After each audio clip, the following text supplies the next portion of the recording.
નમસ્કાર વિદ્યાર્થી મિત્રો, આગળના લેક્ચરમાં આપણે છેલ્લે થોમ્સનનો પરમાણુનો નમૂનો જોયો હતો.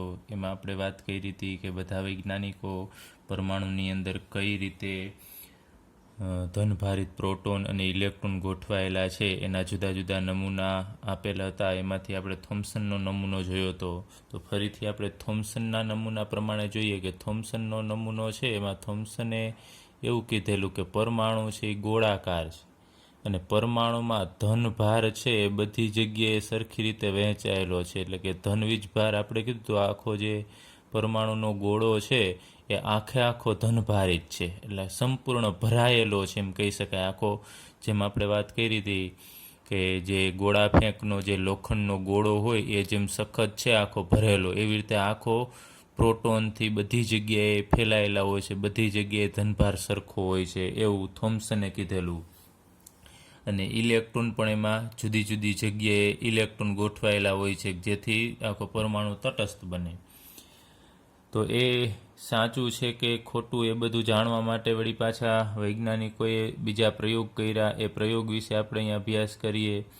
તો રુથરફોર્ડનો પરમાણુનો કેન્દ્રીય નમૂનો, એના વિશે આપણે અભ્યાસ કરવાનો છે. જેમ થોમ્સને પરમાણુનો નમૂનો આપ્યો, પરમાણુમાં પ્રોટોન આ રીતે અને ઇલેક્ટ્રોન આ રીતે ગોઠવાયેલા છે, એવી જ રીતે રુથરફોર્ડે પર પરમાણુનો એક નમૂનો આપ્યો, એને પરમાણુનો કેન્દ્રીય નમૂનો કહેવામાં આવે છે.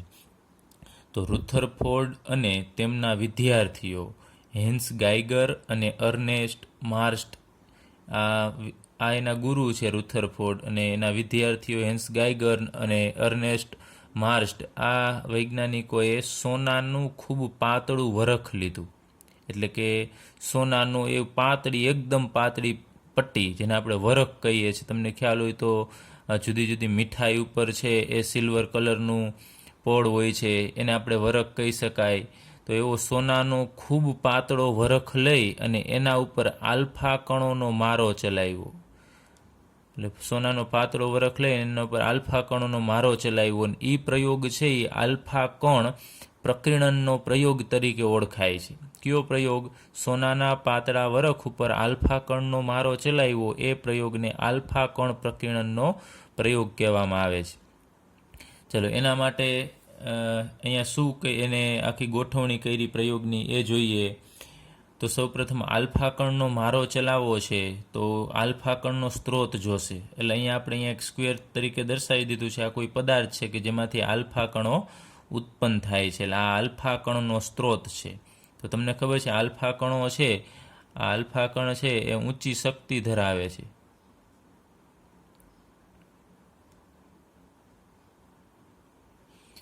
ચલો, આમાંથી આલ્ફા કણો નીકળશે અને સીસાની પ્લેટ, એટલે લેડ કહેવાય, સીસાને આપણે રાસાયણિક નામ પ્રમાણે લેડ કહેવામાં આવે છે, એ લેડની પ્લેટ રાખેલી છે. અહીંયા તમે આ જુઓ છો, અહીંયા જે યલો રંગનું તમને દેખાય છે, આ સોનાનો ખૂબ પાતળો વરખ છે, અહીંયા રહેલું છે. તો અહીંયા આપણે દર્શાવી દઈએ કે આ શું છે, તો સોનાનો પાતળો વરખ.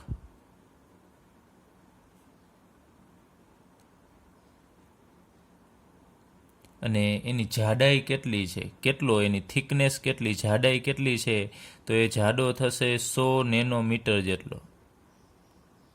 100 નેનોમીટર જાડાઈ છે આની. એટલે કે માનો કે કોઈ પણ પેજ છે તો પેજની જાડાઈ કેટલી થશે એ અહીંયા 100 નેનોમીટર છે. તો માનો કે આ સ્કેલ છે, તો સ્કેલ અહીંયા તમને ઉપરથી જોવો છો, પણ સાઈડમાંથી તમે જોશો આ સ્કેલને તો અહીં એકદમ આ પાતળી છે. તો આ એની જાડાઈ થશે. કેટલું આ સ્કેલ કેટલી જાડી છે, એવી જ રીતે આ જે પાતળો વરખ લીધો છે એની જાડાઈ કેટલી છે, તો એ 100 નેનોમીટર જેટલી જાડાઈ ધરાવતો સોનાનો વરખ લેવામાં આવ્યો છે.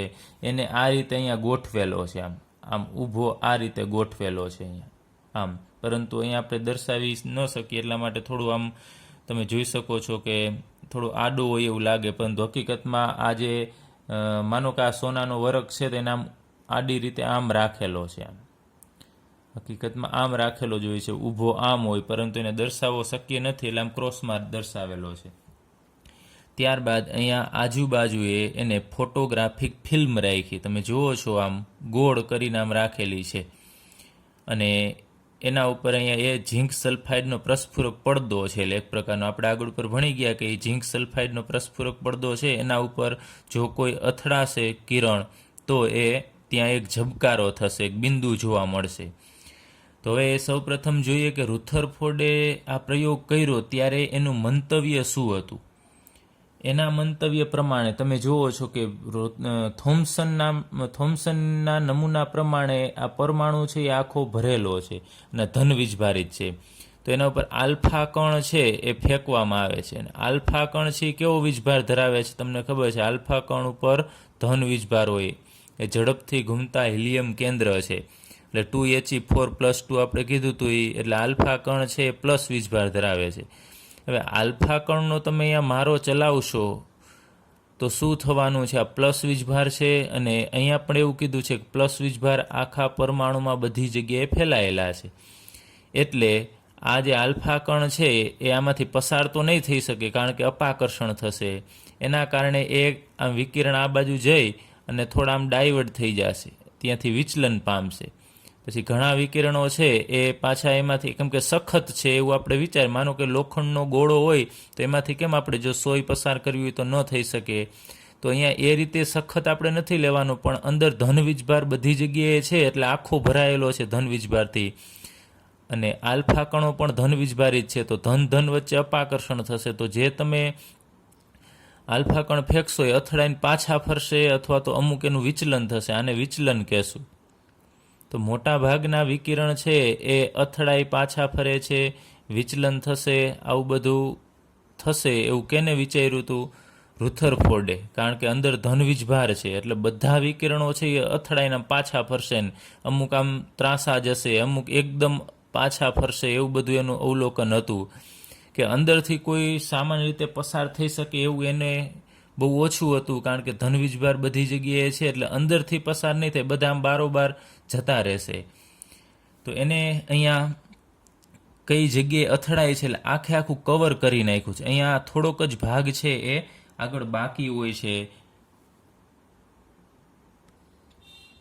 તો આપણે જોઈએ કે આ ફોટોગ્રાફિક જે ફિલ્મ છે એને કઈ રીતે આ વરખની બધી બાજુએ ગોઠવેલી છે. તો વચ્ચે આ સોનાનો વરખ છે એની આજુબાજુએ આ ફોટોગ્રાફિક માનો કે ફિલ્મ છે આ રીતની, આના ઉપર ઝીંક સલ્ફાઇડનું પાતળું સ્તર લગાવેલું હોય છે, એટલે એના ઉપર કોઈ જો અથડાશે આલ્ફા કણ તો ખ્યાલ આવશે.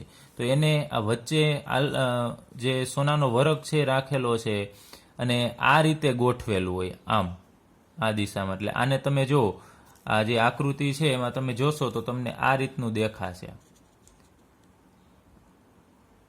આ રીતનું અહીંયા દર્શાવે છે, અને અહીંયા થોડોક જ ભાગ ખુલ્લો હોય આ જગ્યાએ આગળ. એટલે અહીંયાથી શું થશે, આગળથી અહીંયા વિકિરણ છે એ અહીંયાથી આવશે, અને એની બધી બાજુએ તો તમે જુઓ છો પ્રસ્ફુરક પડદો છે. તો અહીંયા જે વિકિરણો અથડાશે તો આ જગ્યાએ કંઈક બિંદુ ઝબકારો છે જોવા મળશે. તો હવે આપણે એ પ્રયોગ લઈએ. તો અહીંયા આલ્ફા કણનો સ્ત્રોત છે, આલ્ફા કણ આમાંથી નીકળશે, આ બાજુ જાય છે, અને અહીંયા સ્લીટ એટલે કે ખાંચ છે, એક અહીંયા ખાંચ રાખેલી છે કે જેમાંથી આલ્ફા કણ પસાર થશે. તો આ ખાંચ રાખવાનો મતલબ એ કે એક આલ્ફા કણ છે એમ સીધી લીટીમાં જાય, બીજી જગ્યાએ કોઈ જાય નહીં, કારણ કે જો નહીંતર તો આલ્ફા કણ સીધા અથડાઈને અહીંયા પણ જઈ શકે. તો વચ્ચે લેડની પ્લેટ છે, લેડની પ્લેટ શું કરશે, આલ્ફા કણને રોકશે. તો જે આમ આડા જતા હોય જે આલ્ફા કણો આ બાજુએ આમ બીજી દિશામાં, એ અહીંયા ડાયરેક્ટ પ્લેટ સાથે અથડાય નહીં. તો રુથરફોર્ડને એવું જોવું હતું કે આ જે સોનાનો વરખ છે એની સાથે અથડાય અને વિકિરણ છે એ બધા આમ અથડાઈને પાછા ફરવા જોઈએ. તો આની સાથે ડાયરેક્ટ આલ્ફા કણ અથડાવાના છે, પછી એ અથડાઈને ભલે આ ફોટોગ્રાફિક ફિલ્મ કે જે ઝીંક સલ્ફાઇડનો પ્રસ્ફુરક પડદો છે એની સાથે અથડાય. એટલે અહીંયા વચ્ચે લેડની પ્લેટ રાખી છે. તો અહીંયાથી લેડની પ્લેટ છે એટલે વચ્ચે ખાંચ છે તમે જુઓ છો, એમાંથી જ આલ્ફા કણ પસાર થઈ શકશે, અને એ સીધા આ બાજુએ આવશે. બીજા કણો છે એને રોકવા માટે, આ બીજા વધારાના જે આમ આની સાથે ન અથડાય ડાયરેક્ટલી એ લેડની પ્લેટ સોનાના પાતળા વરખ સાથે અથડાય એટલે વચ્ચે ખાલી ખાંચ રાખેલી છે અને બાકીની જગ્યા બંધ કરી દીધી છે, એટલે બીજી કોઈ જગ્યાએ અથડાય નહીં. તો આલ્ફા કણો છે, અહીંયા આપણે જે ફેંકીએ છીએ આલ્ફા કણ છે કે જે કેવો વીજભાર ધરાવે છે? ધન વીજભાર. ચાલો એ આમાંથી નીકળશે, અહીંયા જશે. તો રુથરફોર્ડને શું અવલોકન હતું કે પરમાણુ છે એમાં બધી જગ્યાએ ધન વીજભાર છે તો એ અથડાઈને બધા આમ પાછા ફરશે, એવું એને પહેલેથી એવો વિચાર હતો કે આવું પરિણામ આવશે. એટલે મોટા ભાગના આ આલ્ફા કણો છે એ આની સાથે અથડાય અને આ બાજુની તરફ આવશે, કેમ કે અથડાઈને આમ પાછા ફરવાના છે. તો મોટા ભાગના આ બાજુ આવવા જોઈએ એવું એને અનુમાન હતું, પરંતુ એનાથી ટોટલી ઉલટું અનુમાન થયું. મોટા ભાગે અથડાઈને આ બાજુ પાછા ફરવા જોઈએ. તમે જુઓ છો આમ ફેંકો છો તો આ સોનાનો વરખ, એક બીજું જોઈ લે, આ સોનાનો વરખ છે એની જે આ પ્લેટ છે, આપણે આમ દર્શાવી દઈએ પ્લેટ, એ પ્લેટમાં ઘણા બધા આવા પરમાણુ હશે. આ તો અહીંયા આપણે એક જ પરમાણુ દર્શાવેલો છે, આવા ઘણા બધા પરમાણુ હશે આ રીતે. તો એની સાથે અથડાઈને બધા વિકિરણો પાછા ફરશે એવું રુથરફોર્ડનું અનુમાન હતું. પરંતુ શું જોવા મળ્યું કે મોટા ભાગના કણો છે ને આમ આ બાજુ પાછળની તરફ જતા રહ્યા. એટલે અહીંયા અથડાશે તો અહીંયા તમે જુઓ છો આમ ફૂદડી જેવું આપણે દર્શાવી દઈએ, એટલે અહીંયા એક ઝબકારો થયો. ત્યારબાદ વળી પાછો બીજા આલ્ફા કણ આવશે, એ આ જગ્યાએ અહીંયા અથડાશે તો અહીંયા વળી પાછું એક પ્રસ્ફુરક અસર ઉપજાવે છે આ જગ્યાએ. પછી અહીંયા આ બધી જગ્યાએ પ્રસ્ફુરક અસર છે એ ઉપજાવે છે. એટલે આ બધા આલ્ફા કણો મોટા ભાગના આમાંથી જ પસાર થઈ ગયા. આલ્ફા કણો મોટા ભાગના પસાર થઈ ગયા. જ્યારે રુથરફોર્ડને શું હતું કે મોટા ભાગના બધા એમ પાછા જ આવશે, એની જગ્યાએ મોટા ભાગના બધા એમાંથી પસાર થઈ ગયા અને અમુક જ કણો છે એ અથડાય અને ક્યાં ફર્યા? આમ પાછા ફર્યા. એટલે આ બાજુની સાઈડ અમુક જ કણો છે એ આવે છે, બાકી મોટા ભાગના છે એ પાછળની સાઈડ જોવા મળ્યા. તો રુથરફોર્ડનું જે અનુમાન હતું એ અહીંયા ખોટું પડ્યું, એને જોયું એનાથી આખું અલગ જ જોવા મળ્યું. ફરીથી એક વખત આનો કોન્સેપ્ટ સમજજો. રુથરફોર્ડને એમ હતું કે થોમ્સને કીધું છે કે ધન વીજભાર બધી જગ્યાએ પથરાયેલો છે, તો આલ્ફા કણ ઉપર ધન વીજભાર છે અને અંદર પણ ધન વીજભાર છે, ધનના કારણે અપાકર્ષણ થશે અને આ કણ છે એ બધાએ અથડાઈને કઈ બાજુ આવશે? એમ પાછા ફરશે. એટલે આ બાજુની સાઈડ તમે જુઓ છો, આ બાજુની સાઈડ જે અહીંયા આપણે સ્પોટ દર્શાવેલા છે એ બધા આ બાજુ આવવા જોઈએ, કારણ કે આલ્ફા કણો અથડાઈને પાછા ફરશે તો અહીંયા તમને એક ઝબકારો જોવા મળશે. પરંતુ એનાથી ઉલટું જ જોવા મળ્યું, આ બાજુ ખૂબ ઓછા જોવા મળ્યા અને મોટાભાગના આલ્ફા કણો છે એ અથડાશે આ જગ્યાએ અને અહીંયા ઝબકારો જોવા મળ્યો. તો હવે આપણે અનુમાન લગાવીએ કે અહીંયા આપણે વાત કરી એમ આ જગ્યાએ અથડાઈને આમ પાછા ફરે છે, ફરવા જોઈએ કે અમુક આમ વિચલન થવા જોઈએ, થોડોક આમ ખૂણો બનવો જોઈએ. હવે આ જે સોનાનો વરખ છે એ આપણે અહીંયા દર્શાવેલો છે, તમે જુઓ છો અહીંયા સોનાની એક પાતળી પટ્ટી મેં દર્શાવેલી છે, પરંતુ એની અંદર પરમાણુ મેં ખૂબ મોટા દર્શાવેલા છે સમજવા માટે. હવે અહીંયાથી આપણે આલ્ફા કણો આમ ફેંકીએ છીએ.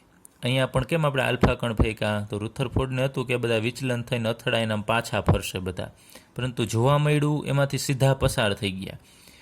તો આ જગ્યાએ માનો કે આપણે આલ્ફા કણ ફેંકીએ છીએ, આલ્ફા કણ જાય છે અહીંયા, તો એ તમે જુઓ છો સીધે સીધા પસાર થઈ જાય છે. ત્યારબાદ અહીંયાથી આપણે આલ્ફા કણ આમ ફેંકીએ છીએ તો મોટા ભાગના આલ્ફા કણો છે તમે જુઓ છો આમાંથી પસાર થઈ જાય છે. આલ્ફા જે એરા વડે દર્શાવું છું એ બધા આલ્ફા કણ છે.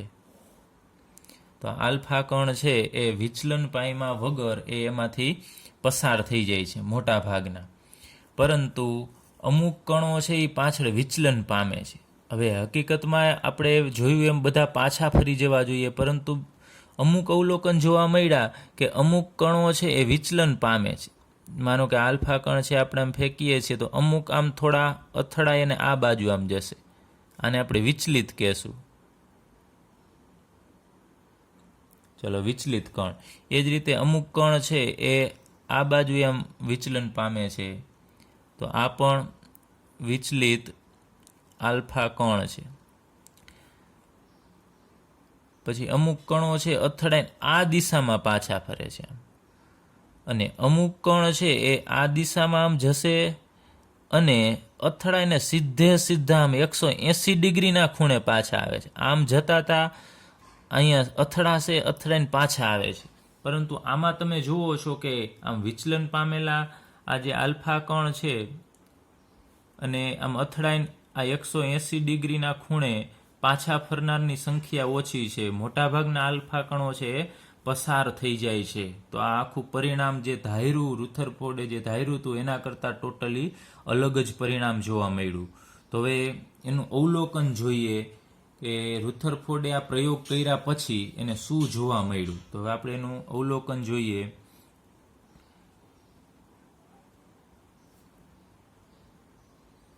હવે આપણે એનું પ્રયોગનું અવલોકન જોઈએ.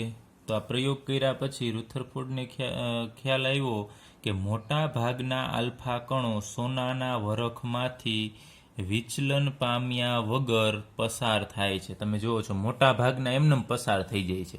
વિચલન પામનારની સંખ્યા ખૂબ જ ઓછી છે. તમે જુઓ છો આ જે ત્રાંસા જે વળાંક જોવા મળે છે એ વિચલનવાળા, એટલે કે ના માર્ગમાંથી આઘા ખસી ગયા હોય એવા.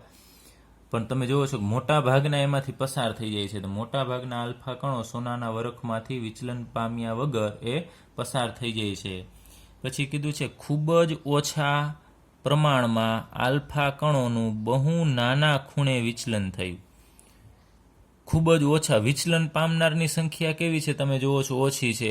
અને આ ખૂણો છે માનો કે જતો તો આ જગ્યાએ આમ, અને અહીંયા જે થીટા જોવા મળે છે ખૂણો, એ ખૂણો છે એ અહીંયા જોવો છો ખૂબ ઓછો છે. આ તો આપણે થોડોક હજી એમાંથી વધારે દર્શાવેલો છે, પરંતુ આ જે થીટા છે સીધો આમ પસાર થતો હોત તો એની સાપેક્ષે અહીંયા આટલો વળાંક વળે છે. તો ખૂબ બહુ નાના ખૂણાએ વિચલન થયું, એટલે ખૂણો નાનો જોવા મળ્યો છે. એ મોટા ભાગમાં આવું જોવા મળે છે કે વિચલન પામ્યા એ બધા બહુ નાના ખૂણાએ વિચલન પામે છે, અને વિચલન પામનારની સંખ્યા ખૂબ ઓછી છે. પછી બીજી વાત કરી કે ઘણા ઓછા આલ્ફા કણો એટલે કેટલા? 20,000 જો તમારી પાસે આલ્ફા કણ હોય તો એમાંથી એપ્રોક્સિમેટલી એક આલ્ફા કણ અથડાઈને લગભગ 180 ડિગ્રીના ખૂણે પાછા ફર્યા, એવું એને અવલોકન કર્યું. જોજો ખાસ અહીંયા તો આપણે એક દર્શાવેલો છે તમને 180 ડિગ્રીના ખૂણે. ખરેખર તો આપણે દર્શાવી પણ ન શકીએ અહીંયા, કારણ કે આવી લીટી આપણે જે સીધી પસાર થાય છે એ આ જે બધી લીટીઓ જે અહીંયા આલ્ફા કણોની જે લીટી છે એ કેટલી દોરવી પડે? આપણે આવી અહીંયા 20,000 લીટી દોરવી પડે. 20,000 લીટી દર્શાવો ને ત્યારે એક જ તમે આવો આલ્ફા કણ દર્શાવી શકો કે જે 180 ડિગ્રીના ખૂણે પાછો ફરી શકે. આ તો મેં તમને સમજવા માટે દર્શાવેલું છે. તો 180 ડિગ્રીના ખૂણે પાછા ફરતા હોય એવા કેટલા છે? ખૂબ ઓછા છે. 20,000માંથી એક જ એવો 180 ડિગ્રીના ખૂણે અથડાઈને પાછો ફરે છે. બાકી વિચલન પામનારા છે પાછા એ થોડા અમુક પ્રમાણમાં હોય છે, પણ વધુ પ્રમાણમાં તો એ પસાર થઈને એમને જતા રહે છે. તો આના ઉપરથી આપણે અવલોકન શું કરી શકીએ કે મોટા ભાગના પસાર થઈ શકે છે. તો થોમ્સનના નમૂના પ્રમાણે આખો જો એ ધનવીજ ભારિત હતો તો એ અથડાઈને સીધા પાછા જ ફરી જવા જોઈએ, પરંતુ મોટા ભાગના એમાંથી એમ પસાર થઈ જાય છે. તો આપણે શું અવલોકન કરી શકીએ કે પરમાણુનો મોટો ભાગ કેવો હોવો જોઈએ? ખાલી હોવો જોઈએ, કેમ કે ખાલી હશે તો જ એમાંથી પસાર થશે. સમજો ખાસ, મોટા ભાગના પસાર થઈ જાય છે એનો મતલબ એવો હોવો જોઈએ કે પરમાણુ છે એ અંદરથી ખાલો હોવો જોઈએ. મોટા ભાગની જગ્યા ખાલી છે અને ખાલી હોવો જોઈએ એનો મતલબ કે એ જગ્યાએ ધનવીજભાર આવેલો હોવો જોઈએ નહીં. અને જે જગ્યાએ વિકિરણ આમ અથડાઈને પાછું ફરે છે અથવા તો આમ વિચલન પામે છે, એ તો જે જગ્યાએ વિચલન પામે છે ને એ જગ્યાએ કયો વીજભાર હોવો જોઈએ? તો ધન વીજભાર હોવો જોઈએ, કારણ કે અહીંયા આલ્ફા કણ છે ધન વીજભારિત છે અને કેન્દ્રમાં પણ પ્રોટોન છે કે જે ધન વીજભારિત છે. તો ધન વીજભારિત કણો છે એને અથડાશે આ આલ્ફા કણો છે આ કેન્દ્રમાં અહીં અંદર રહેલા પ્રોટોનને અથડાશે તો જ એ આ વિચલન પામશે. તો વિચલન પામનારની સંખ્યા ખૂબ જ ઓછી છે. એનો મતલબ કે ધનવીજભાર આખા પરમાણુમાં કેવો આવેલો હશે? ખૂબ જ ઓછી જગ્યામાં આવેલો હશે. જો બધી જગ્યાએ ધનવીજભાર હોત તો આ પસાર થાત જ નહીં, મોટા ભાગના બધા પાછા ફરી જાત કાં વિચલન પામેત. તો આના ઉપરથી હવે આપણે જોઈએ કે રુથરફોર્ડે જે તારણ કાઢ્યા એ આપણે તારણ લઈએ. ચલો આપણે આ પરમાણુનો જે નમૂનો છે એ અંગેના તારણો લઈએ કે એના ઉપરથી આ અવલોકન કર્યું રુથરફોર્ડે કે મોટા ભાગના પસાર થઈ જાય છે અને ઓછા કણોનું જ વિચલન થાય છે. એના ઉપરથી ને તારણ શું કાઢ્યું, પરમાણુ કેવો હોવો જોઈએ, એમાં શું હશે, તો એ તારણ લઈએ. એમાં કીધું કે મોટા ભાગના આલ્ફા કણો વિચલન પામ્યા વગર પસાર થઈ જવાથી પરમાણુનો મોટો વિસ્તાર ખાલી હોવો જોઈએ. રુથરફોર્ડે કીધું હતું કે આ બધો વિસ્તાર ભરેલો છે, એ ભરેલો હોત તો અથડાઈને બધા પાછા ફરે, પરંતુ આ મોટા ભાગના કણો છે એ આમાંથી પસાર થઈ જાય છે. તો જે જગ્યાએથી પસાર થાય છે એ વિસ્તાર કેવો હોવો જોઈએ, ખાલો હોવો જોઈએ. એટલે મોટો વિસ્તાર ખાલી હોવો જોઈએ પરમાણુનો, કે ત્યાં કાંઈ હશે નહીં. ત્યારબાદ બીજું તારણ કે ધનભાર ધરાવતા થોડા આલ્ફા કણો વિચલન થાય છે. જો આલ્ફા કણો છે એના ઉપર વીજભાર કેવો હોય છે, ધન વીજભારિત, એમાંના થોડા આલ્ફા કણો જ વિચલન થાય છે. તો આ વિચલન કેમ થતું હોય છે, કારણ કે ખૂબ જ મોટા અપાકર્ષણના કારણે હોવું જોઈએ. કે આલ્ફા કણો જે છે એ કેવો વીજભાર ધરાવે છે, ધન વીજભાર ધરાવે છે. તો ધન સાથે અથડાશે તો એ અપાકર્ષણના કારણે એનું વિચલન થશે. તો વિચલન ખૂબ જ મોટા અપાકર્ષણ બળના લીધે હોવું જોઈએ. અને તેથી કહી શકાય કે ધનભાર પરમાણુમાં બધે જ પ્રસરેલો નથી. ખાસ આ પોઈન્ટ ધ્યાન રાખજો અહીંયા, કે આના ઉપરથી શું કહી શકાય કે ધનભાર પરમાણુમાં બધે જ પ્રસરેલો નથી. જે થોમ્સને શું સૂચવેલું હતું કે ધનભાર બધે ફેલાયેલો છે. તો મોટા ભાગના પસાર થઈ જાય છે તો એનો મતલબ કે જ્યાંથી પસાર થાય છે ત્યાં ધન વીજભાર હોવો જોઈએ નહીં. કેમ કે અહીંયાથી માનો કે આ પસાર થાય છે ને અહીંયા ધન વીજભાર હોત તો એ આલ્ફા કણો અથડાઈને પાછું ફરે. તો મોટા ભાગના આલ્ફા કણો અથડાયા વગર, વિચલન પામ્યા વગર પસાર થાય છે, તો એ જગ્યાએ ધન વીજભાર હોવો જોઈએ નહીં. એટલે કીધું કે મોટો વિસ્તાર ખાલી હોવો જોઈએ. ત્યારબાદ લઈએ કે ધનભાર ખૂબ જ નાના કદમાં સંકેન્દ્રિત થયેલો હોવો જોઈએ, જે આ આલ્ફા કણોનું અપાકર્ષણ અને વિચલન સૂચવે છે. હવે આલ્ફા કણો અમુક જ વિચલન પામે છે આ દિશામાં. તો જે જગ્યાએ વિચલન પામે છે ત્યાં ધન વીજભાર હોવો જોઈએ. ખાસ ધ્યાન આપજો. જે આ આલ્ફા કણ જે જગ્યાએથી વિચલન પામે છે એ જગ્યાએ ધન વીજભાર હોવો જોઈએ. તો પ્રોટોન છે એ આ જગ્યાએ આવેલા હોવા જોઈએ. આ બધી જગ્યાએ પ્રોટોન હશે નહીં. તો પ્રોટોન ક્યાં આવેલા છે, તો પરમાણુ છે એની વચ્ચે અમુક જગ્યાએ જ આવેલા છે. એટલે કીધું છે તમને, આલ્ફા કણોનું અપાકર્ષણ અને વિચલન શું સૂચવે છે કે ધનભાર ખૂબ જ નાના કદમાં આવેલો હોય. બધી જગ્યાએ ધનભાર નથી ગોઠવાયેલો, ધનભાર ખૂબ નાના કદમાં સંકેન્દ્રિત થયેલો હશે. સંકેન્દ્રિત થવું એટલે ભેગું થવું. બધો ધનવીજભાર છે, બધા પ્રોટોન નાના કદમાં અહીંયા આવેલા હોવા જોઈએ. ત્યારબાદ આપણે લઈએ કે રુથરફોર્ડની ગણતરી મુજબ પરમાણુના કદની સરખામણીમાં કેન્દ્રનું કદ નહિવત છે. કેન્દ્ર એટલે કયું, આ જગ્યાએ પરમાણુની વચ્ચેનો જે સેન્ટર કે જ્યાં ધનવીજભાર આવેલો છે, આને આપણે અહીંયા પ્રોટોન કહેશું. તો પ્રોટોન છે એ અહીંયા આવેલા છે અને એને આપણે પ્રોટોન જે જગ્યાએ આવેલા છે એને આપણે કેન્દ્ર વડે દર્શાવીશું, કે કેન્દ્રમાં પ્રોટોન છે. તો એની રુથરફોર્ડની ગણતરી મુજબ આ જે કેન્દ્ર છે એ કેવડું હશે. રુથરફોર્ડની ગણતરી મુજબ પરમાણુના કદની સરખામણીમાં કેન્દ્રનું કદ નહિવત છે. એટલે કે પરમાણુ એવડો છે, અહીંયા આપણે દર્શાવીએ કે માનો કે આ પરમાણુ છે અને આ વચ્ચે મેં અહીંયા ટપકું દર્શાવેલું છે એ શું છે, કેન્દ્ર, અને આ આખો પરમાણુ છે. તો આખા પરમાણુની સાપેક્ષે આ જે કેન્દ્ર છે ને એનું કદ નહિવત છે, એકદમ સૂક્ષ્મ છે કેન્દ્ર. કેની સાપેક્ષે? પરમાણુની સાપેક્ષે. તો કહેવામાં આવ્યું પરમાણુની ત્રિજ્યા કેટલી છે, તો 10⁻⁻10 મીટર જેટલી હોય. જો આ પરમાણુ છે એની ત્રિજ્યા આપણે લઈએ આ r, આ 10⁻⁻10 મીટર હોય અહીંયાથી કેન્દ્રથી આટલું અંતર. અને જ્યારે કેન્દ્રની ત્રિજ્યા કેટલી હશે, આ જે કેન્દ્ર છે એને તો આપણે કેવી રીતે ત્રિજ્યા સ્વરૂપે દર્શાવી, પણ માનો કે એને આપણે ઝૂમ કરીને મોટું કરીને દર્શાવીએ કે આ કેન્દ્ર કદાચ આ છે ને મોટું કરીને જોઈએ તો આવડું છે, તો આની ત્રિજ્યા કેટલી હશે? 10⁻15 ઘાત મીટર જેટલી હશે. હવે આપણને એમ થાય કે 10⁻10 ઘાત ને 10⁻15 એટલે ખાલી 5 ઘાતનો જ ફેરફાર છે, પરંતુ એ ફેરફાર મોટો છે. એ સમજવા માટે આપણે અહીંયા એક એક્ઝામ્પલ લઈએ. માનો કે આપણી પાસે એક અહીંયા આ ક્રિકેટનો બોલ છે, આ ક્રિકેટનો દડો છે, યાદ રાખજો. આ શું છે? ક્રિકેટનો દડો. એનું કદ તમારે જોવાનું.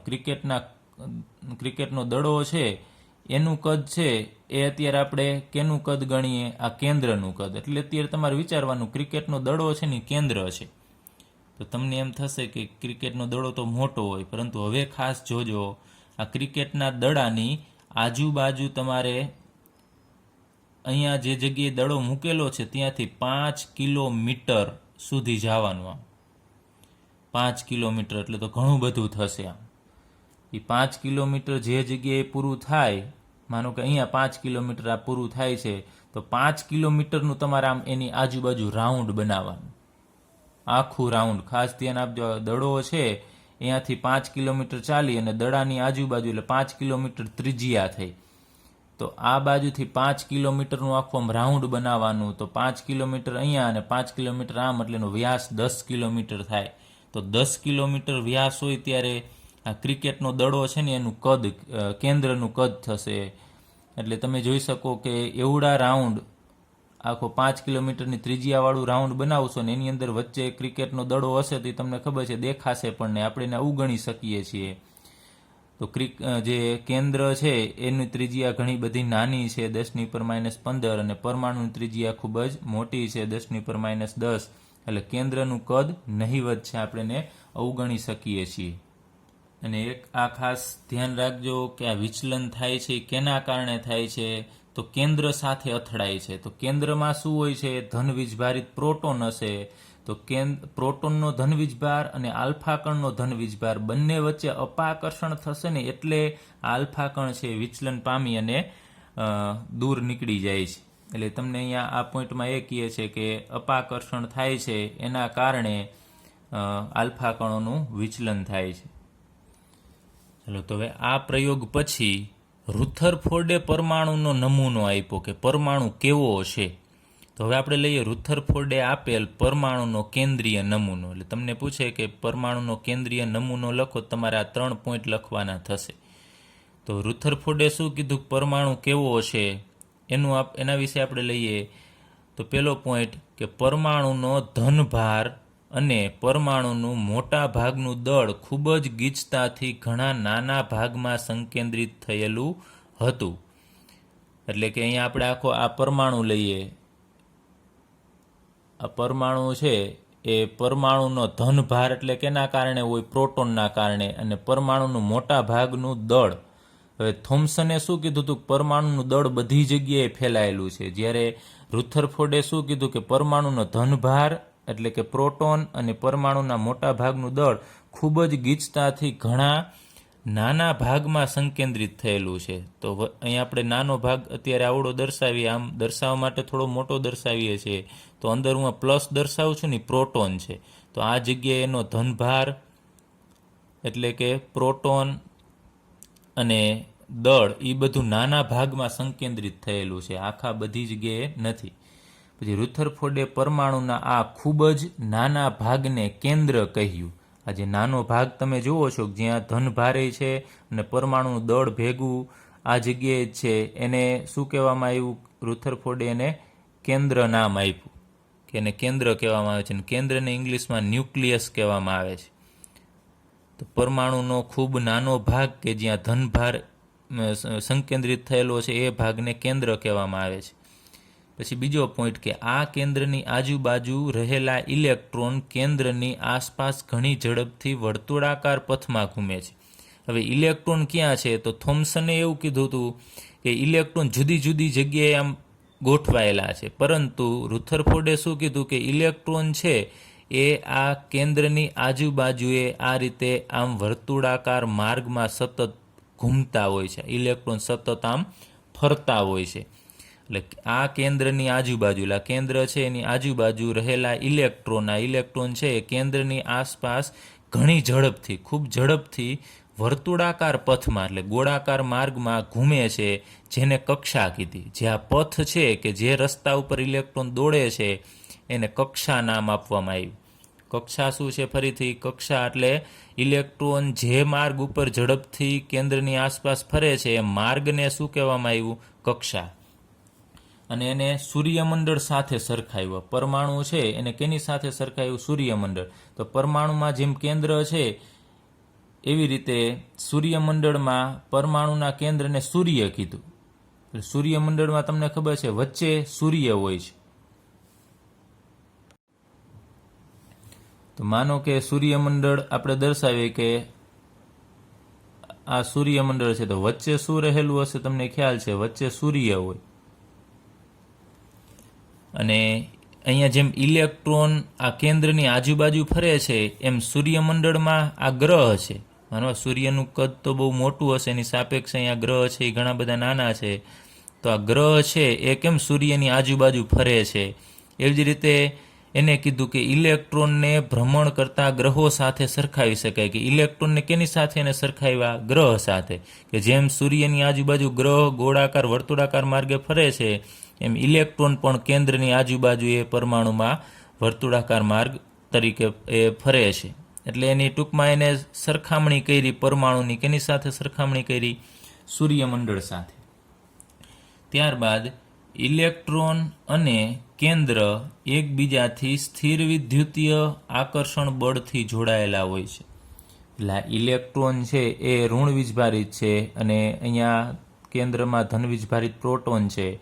હવે આ ફરે છે તો એ બહાર નથી નીકળી જતા. આમ ફરતા ફરતા આમ એને મજા આવે તો આમ બહાર નીકળી જાય ને દૂર જતા રહી એવું થતું નથી. આ બંને વચ્ચેનું અંતર ફિક્સ રહેશે. આ બંને છે એ વચ્ચેનું અંતર ફિક્સ જ હોય. તો બંને એકબીજા સાથે આકર્ષણથી જોડાયેલા છે અને એ આકર્ષણને શું નામ આપવામાં આવ્યું? સ્થિર વિદ્યુતીય આકર્ષણ બળ. એટલે કે એનું આકર્ષણ સ્થિર છે. જો આકર્ષણ વધી જાય તો ઇલેક્ટ્રોન નજીક આવતો રહે, આકર્ષણ ઘટે તો દૂર થઈ જાય, પણ આકર્ષણમાં કાંઈ વધઘટ થતું નથી. એટલે એ ફિક્સ જ રહેશે. એટલે આમાં વાત કરી ત્રીજા પોઈન્ટમાં કે ઇલેક્ટ્રોન અને કેન્દ્ર, આ ઇલેક્ટ્રોન અને કેન્દ્ર એકબીજા સાથે સ્થિર વિદ્યુતીય આકર્ષણ બળથી જોડાયેલા છે. એટલે એની વચ્ચેનું આકર્ષણ બળ સ્થિર છે. વિદ્યુતીય એટલે પ્લસ માઇનસના કારણે ઉત્પન્ન થયેલું બળ એ ફિક્સ હોય છે. વધારો નથી થતો આકર્ષણ બળમાં અને ઘટાડો પણ નથી થતો. તો આ 3 પોઈન્ટ છે એ રુથરફોર્ડના પરમાણુના કેન્દ્રીય નમૂનાના પોઈન્ટ છે. તો અહીંયા આ રુથરફોર્ડનો પરમાણુનો કેન્દ્રીય નમૂનો છે એ આપણે પૂરો કરીએ છીએ. હવે આપણે પરમાણ્વીય ક્રમાંક અને દળ ક્રમાંક વિશે અભ્યાસ કરીએ. તો હમણાં જ આપણે જોયું, પરમાણુ વિશે અભ્યાસ કર્યો કે રુથરફોર્ડે કીધું કે પરમાણુ છે એમાં વચ્ચે કેન્દ્ર આવેલું છે અને કેન્દ્રની અંદર જે અહીંયા ધન વીજભારિત શું આવેલા હોય છે? પ્રોટોન આવેલા હોય છે. એટલે કેન્દ્રનો જે ધનભાર છે કેના કારણે હશે? પ્રોટોનના કારણે. અંદર કેન્દ્રમાં પ્રોટોન છે, બધી જગ્યાએ પ્રોટોન નથી. પ્રોટોન કેવો છે? તો ધનભારિત. એટલે કેન્દ્રમાં પ્રોટોન આવેલા છે. હવે આપણે લઈએ કે પરમાણ્વીય ક્રમાંક કેને કહેવાય. તો આપણે આગળ ઉપર આ ભણી ગયા છે પરમાણ્વીય ક્રમાંક વિશે. હવે અહીંયા ફરીથી આપણે લઈએ કે માનો કે કોઈ એક એવો પરમાણુ છે કે એ પરમાણુની આ કેન્દ્રની અંદર એક જ પ્રોટોન, અહીંયા હું એક ખાલી પ્લસ નિશાની કરું છું, સમજી જાજો કે એ એક પ્રોટોન સૂચવે છે.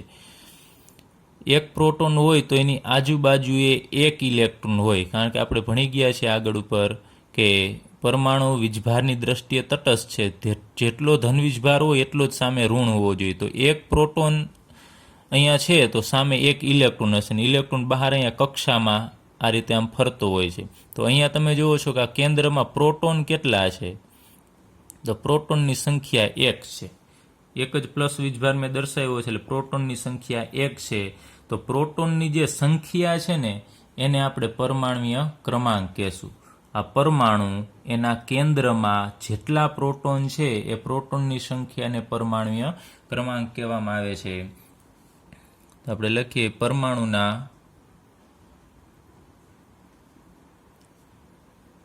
કેન્દ્રમાં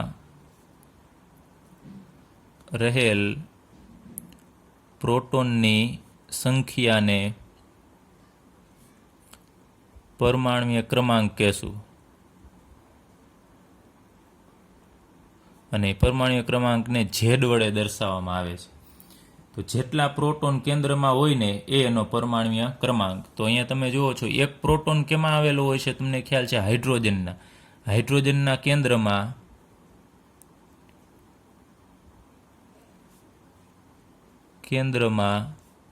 એક પ્રોટોન છે. તો એનો પરમાણ્વીય ક્રમાંક કેટલો થશે? ઝેડ એ 1 થશે. ચાલો, હાઇડ્રોજનના કેન્દ્રમાં એક પ્રોટોન છે તો એનો પરમાણ્વીય ક્રમાંક 1. એ જ રીતે આપણે બીજું ઉદાહરણ લઈએ, માનો કે કાર્બન લઈએ. તો કાર્બનના કેન્દ્રમાં 6 પ્રોટોન હોય. અહીં આપણે લઈએ, માનો કે આ પરમાણુનું કેન્દ્ર છે કાર્બનનું, તો એમાં 6+ નિશાની હું દર્શાવી દઉં. ચલો, 6 પ્રોટોન. તો 6 પ્રોટોન છે આ પરમાણુમાં, એના કેન્દ્રમાં. અહીંયા પ્રોટોન છે એ 6 છે, તો કાર્બનનો પરમાણ્વીય ક્રમાંક છે એ પણ 6 થશે. એ જ રીતે આપણે લઈએ સોડિયમ. તો સોડિયમના કેન્દ્રમાં 11 પ્રોટોન હોય છે. તો સોડિયમનો પરમાણ્વીય ક્રમાંક 11 થશે. ચલો, એકદમ ઇઝી છે. કેન્દ્રમાં જેટલા પ્રોટોન હોય એ એનો પરમાણ્વીય ક્રમાંક થશે. અને તટસ્થ પરમાણુમાં એને તટસ્થતા આપણે વાત કરીએ એમ જેટલો ધન વીજભાર હોય એટલો જ સામે ઋણ વીજભાર આવવો જોઈએ. તો તટસ્થ પરમાણુની વાત કરીએ, તટસ્થ પરમાણુમાં જેટલા પ્રોટોન હોય એટલા જ સામે ઇલેક્ટ્રોન હોય. પ્રોટોનની સંખ્યા બરાબર જ ઇલેક્ટ્રોનની સંખ્યા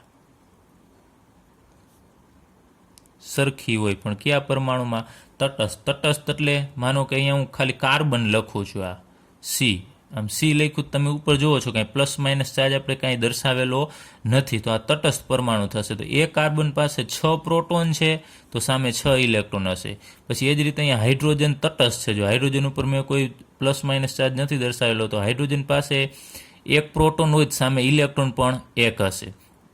પછી એ જ રીતે સોડિયમ.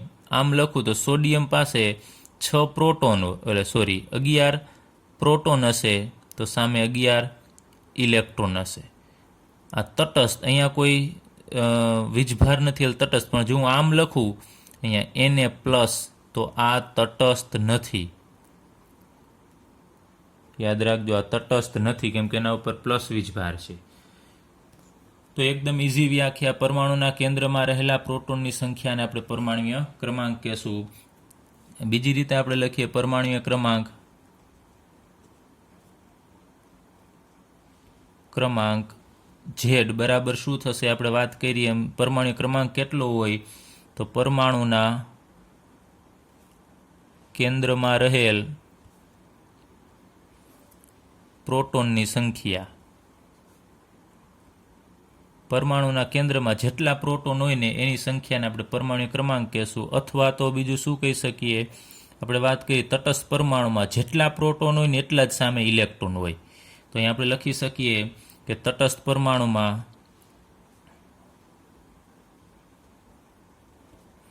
રહેલ ઇલેક્ટ્રોનની સંખ્યા. યાદ રાખજો, તટસ્થ પરમાણુમાં જેટલા પ્રોટોન હોય એટલા જ સામે ઇલેક્ટ્રોન હોય છે. 1 પ્રોટોન તો 1 ઇલેક્ટ્રોન, 6 પ્રોટોન તો 6 ઇલેક્ટ્રોન, 11 પ્રોટોન તો 11 ઇલેક્ટ્રોન. એટલે આટલું તમારે યાદ રાખવાનું છે પરમાણ્વીય ક્રમાંક માટે. ઇલેક્ટ્રોનની સંખ્યા જનરલી તો પ્રોટોનની સંખ્યા જ લેવાની, પરંતુ ઇલેક્ટ્રોન લેવો હોય તો તટસ્થ પરમાણુ હોવો જોઈએ.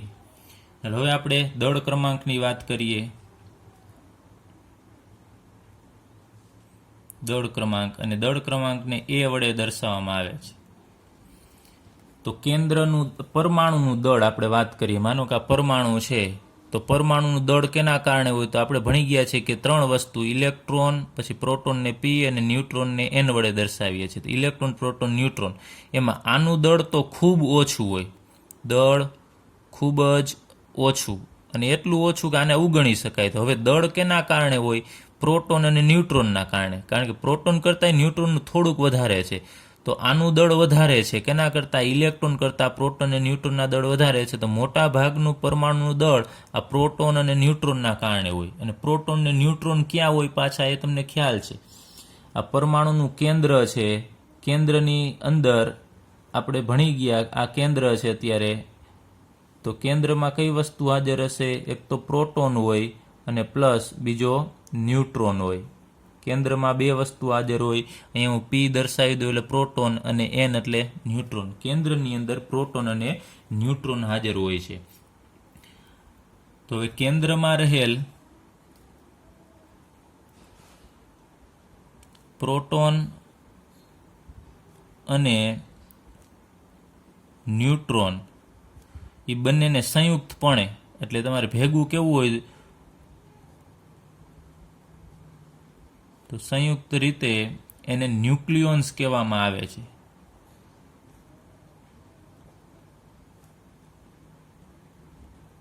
યાદ રાખજો, પ્રોટોન અને ન્યુટ્રોન બંનેને ભેગા કરો અને જે જવાબ મળે એને આપણે ન્યુક્લિયોન્સ કહેશું. ટૂંકમાં પ્રોટોન અને ન્યુટ્રોનનો સરવાળો કરો ને એને ન્યુક્લિયોન્સ કહેવામાં આવે છે. અને દળ ક્રમાંક કેટલો હોય? તો ન્યુક્લિયોન્સ જેટલો હોય. દળ ક્રમાંક કેટલો થશે? ન્યુક્લિયોન્સ જેટલો. અથવા આપણે બીજી રીતે કહીએ કે દળ ક્રમાંક કેટલો હોય છે? ન્યુક્લિયન્સ શું છે? તો પ્રોટોન અને ન્યુટ્રોનનો સરવાળો. તો ન્યુક્લિયન્સની કુલ જેટલી સંખ્યા છે ને એટલો જ એનો દળ ક્રમાંક હોય. અથવા આપણે દળ ક્રમાંક આમ લખીએ. દળ ક્રમાંક કઈ રીતે મળશે? તો કેન્દ્રમાં રહેલા પ્રોટોનની સંખ્યા અને ન્યુટ્રોનની સંખ્યાનો સરવાળો કરવાનો. પ્રોટોનની સંખ્યા ઝેડ જેટલી હોય. પ્રોટોનની સંખ્યા કેટલી હશે? તો પ્રોટોનની સંખ્યા જે છે એ જ એનો પરમાણુય ક્રમાંક, એટલે આપણે એને ઝેડ વડે દર્શાવીએ છીએ. પ્રોટોનની સંખ્યા ઝેડ જેટલી હશે અને પ્લસ અહીંયા ન્યુટ્રોનની સંખ્યા એને એન વડે દર્શાવીએ. તો દળ ક્રમાંક કેટલો થશે? પ્રોટોનની સંખ્યા અને ન્યુટ્રોનની સંખ્યાનો સરવાળો કરશો એટલો દળ ક્રમાંક થશે. અને પ્રોટોનની સંખ્યા ન્યુટ્રોનની સંખ્યાને પાછું સંયુક્તપણે ન્યુક્લિયન્સ કહેવાય. તો દળ ક્રમાંકને બીજી રીતે કેવું હોય તો કહી શકાય ન્યુક્લિયન્સની જે સંખ્યા છે ને એને આપણે દળ ક્રમાંક કહી શકાય. અથવા વ્યાખ્યા આપવી હોય તો આપી શકાય કે પરમાણુના કેન્દ્રમાં રહેલા, આ પરમાણુનું કેન્દ્ર છે, એ પરમાણુના કેન્દ્રમાં રહેલા પ્રોટોન અને ન્યુટ્રોનની સંખ્યાનો તમે સરવાળો કરશો એ કુલ સંખ્યાને દળ ક્રમાંક કહેવામાં આવે છે.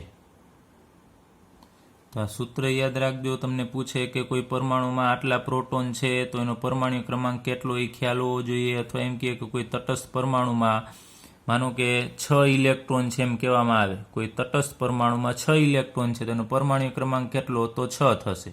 એ જ રીતે દળ ક્રમાંક પૂછવામાં આવે કે કોઈ પરમાણુના કેન્દ્રમાં આટલા પ્રોટોન છે અને આટલા ન્યુટ્રોન છે તેનો દળ ક્રમાંક કેટલો? તો તમારે પ્રોટોનની સંખ્યા અને ન્યુટ્રોનની સંખ્યાનો સરવાળો કરશો એટલે તમને દળ ક્રમાંક મળશે.